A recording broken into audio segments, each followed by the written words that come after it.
পরিবারের মন জয় করতে আজকে সবার পছন্দের নাস্তা বানালাম।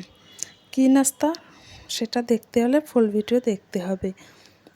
হ্যালো ভিউয়ার্স, আসসালামু আলাইকুম। আশা করি আপনারা সবাই ভালো আছেন। আলহামদুলিল্লাহ আমিও ভালো আছি। আমার ঘরে তো কম বেশি সবাই পরোটা লাভার। পরোটাটা এতটা পছন্দ করে যা বলার মতো না। ওদের পছন্দের সঙ্গে থাকতে থাকতে আমারও এটা ফেভারিট নাস্তা হয়ে গেছে। এখন পরোটাটা আমিও অনেক পছন্দ করি। এখন কিন্তু সন্ধ্যা 7টা বাজে। আমার ঘরে সবাই নাকি পরোটা খাবে। কী করার, আমার ফ্রিজে তো কোনো বানাচ্ছিল না, যেটা ছিল সেটা শেষ হয়ে গেছে। এখন আমি সুন্দরভাবে পরোটা বানিয়ে নিচ্ছি। এই পরোটাটা খেতে কিন্তু দারুণ হয়ে থাকে। আমি সুন্দরভাবে এখন একটু একটু করে পানি দেব। আর তার আগে বলে রাখি, আটাতে আমি শুধু একটু সয়াবিন তেল এবং একটু লবণ দিয়েছি। এর মধ্যে এখন যতটুকু পরিমাণ ততটুকু করে পানি দিয়ে দিয়ে সুন্দর করে গোলাটা তৈরি করব। এদিকে তো আমার গোলাটা তৈরি করা হয়ে গেছে। এখন আমি পরোটা বানাবো। আমার মনে হয় প্রত্যেকটা ঘরেই পরোটাটা সবাই একটু কম বেশি পছন্দ করেন, তাই না? কিন্তু এভাবে পরোটা বানালে অনেক অনেক সুন্দর হয়। খেলে কিন্তু একবার যা খাবে তা বারবার কিন্তু খেতে যাবে। এই পরোটাটা কিন্তু এতটাই নরম এবং ফুলকো হয় যা বলার মতো না। আমি আমার নিজের রান্না বলে বলছি না, আপনারা একবার হলেও চেষ্টা করবেন, দেখবেন সবাই আপনার প্রশংসা করবে। এখন আমি কিছুটা এখানে যে রান্নার তেল সেটা দিয়ে দিলাম, দিয়ে একটু আটা দিয়ে সুন্দরভাবে এখন বানিয়ে নেব।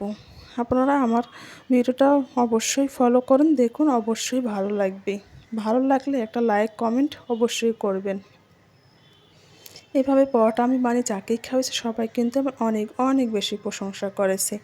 আমার মনে হয় আমার প্রিয় আপুরা মাঝে মধ্যে এভাবে বানিয়ে পরিবারের সবাইকে খাওয়াবেন, দেখবেন সবাই অনেকটা প্রশংসাই করছে আপনার। এই পরোটাটা বানাতে কিন্তু সেরকম বেশি সময় লাগে না। আমি কিন্তু খুবই তাড়াতাড়ি এই পরোটাটা বানাতে পারি। খুব কম সময়ে কিন্তু হয়ে যায় এই পরোটাটা বানাতে। এইভাবে আমি কিন্তু সমস্তটা এখন সুন্দরভাবে বেলে রেখে দেবো। তারপরে একসঙ্গে আমি কিন্তু ভাজবো। যেহেতু আমি একাই বানাবো, একাই ভাজবো, সেহেতু আমি আগে সুন্দরভাবে সবগুলো রেডি করে নিচ্ছি। পরিবারের মন জয় করাটা প্রত্যেকটা মা, মেয়ে সবারই কর্তব্য, তাই না? সবাই যদি রান্না খেয়ে প্রশংসা করে তাহলে কিন্তু অবশ্যই ভালো লাগে। দেখবেন আপনি যে কোনো একটা সাধারণ রান্না করলেন কিন্তু সবাই অনেক অনেক বেশি প্রশংসা করছে, তখন মনটা অটোমেটিক ভালো হয়ে যায়। যদিও আমরা মুখে সেটা প্রশংসা আসলে প্রকাশ করি না, কিন্তু আমার ভেতরে একটা অবশ্যই কিছু না কিছু কাজ করে যে এতটা ভালো লাগে, তাহলে আমি আবার ভালো কিছু রান্না করার চেষ্টা করি। সবার মুখে হাসি ফোটানোটা একটা পরিবারের মধ্যে একটা মা একটা মেয়ে ছাড়া কিন্তু কেউ পারে না। এখন আমি সুন্দরভাবে কিন্তু পরোটাটা বানিয়ে নিচ্ছি।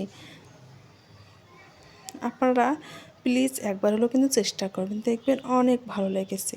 হ্যাঁ, আমরা অনেকজন অনেক রকমভাবে পরোটা বানাই, কিন্তু এইভাবে পরোটাটা কিন্তু খেতে অনেক বেশি ভালো লাগে। যেহেতু আমি সবসময় রুটি একেবারে বানিয়ে ফ্রিজে রাখি, সবসময় কিন্তু এইভাবে বানাটা হয় না। কেননা আমার ঘরে যেহেতু পরোটা লাভার, যখন তখন খেতে চায় সবাই। আর সবসময় আমি কী করি, ফ্রিজে রেখে দিই, ওটা রুটি কিংবা পরোটা হিসেবে খাওয়া যায়। আর যখন আমার একটু ভালো লাগে যে আজকে ভালোভাবে খাবো, তখনই কিন্তু আমি ঝটপট পরোটাটা বানিয়ে ফেলি। এটা কিন্তু একেবারে খুব সহজে তাড়াতাড়ি হয়ে যায়, কোনো সময় লাগে না। এদিকে কিন্তু আমি আদা, লং, এলাচ দিয়ে একটা নাল চা সুন্দর করে বানিয়ে নিয়েছি। এই পরোটা কিন্তু চার সঙ্গে খেতে অনেক দারুণ মজা লাগে। আপনারা চাইলে দুধ চার সঙ্গেও খেতে পারেন, কিন্তু ইদানিং আমি নাল চাটা বেশি রান্না করছি। লাল চাটা কিন্তু খেতে দারুণ হয়েছিল। যেহেতু আমি খাওয়ার পর ভিডিওটা এডিট করছি, খেতে কিন্তু অনেক ভালো লেগেছে। আর সবাই আজকে আমরা অনেক মজা করে পরোটাটা খেলাম। সবাই তো অনেক অনেক বেশি প্রশংসা করলো যে তুমি প্রত্যেক দিন এই পরোটাটা বানাবা। এখন আমি পরোটা বানাতে এসেছি, হুট করে কারেন্ট চলে গেল, সেজন্য প্রথম পরোটাটা বানানো আর শেয়ার করতে পারলাম না। এখন আমি দ্বিতীয় পরোটা বানাচ্ছি, সেটা দেখুন। এখন পর্যন্ত কিন্তু আমি তেলটা দেইনি, অল্প যখন একটু ভাজা হয়ে যাবে তখন আমি তেলটা দিয়ে দেব।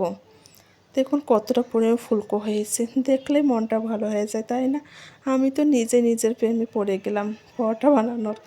আমার বানাতে বানাতে এতটা ভালো লাগছিলো যে আমার পরোটা এত সুন্দর হয়েছে, এত কিউট দেখতে হয়েছে। মাশাআল্লাহ, অনেকটাই সুন্দর লাগছে।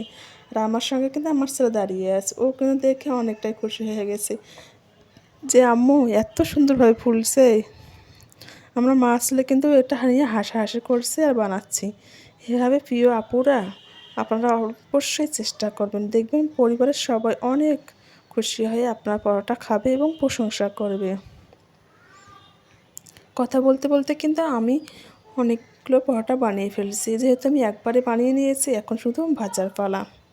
এখন আমি আপনাদের সঙ্গে একটা পরোটা ছেড়ে দেখিয়ে দেবো। দেখুন পরোটাটা কতটা সুন্দর হয়েছে, একদম তুলতুলে নরম এবং ফুলকো একটা পরোটা হয়েছে।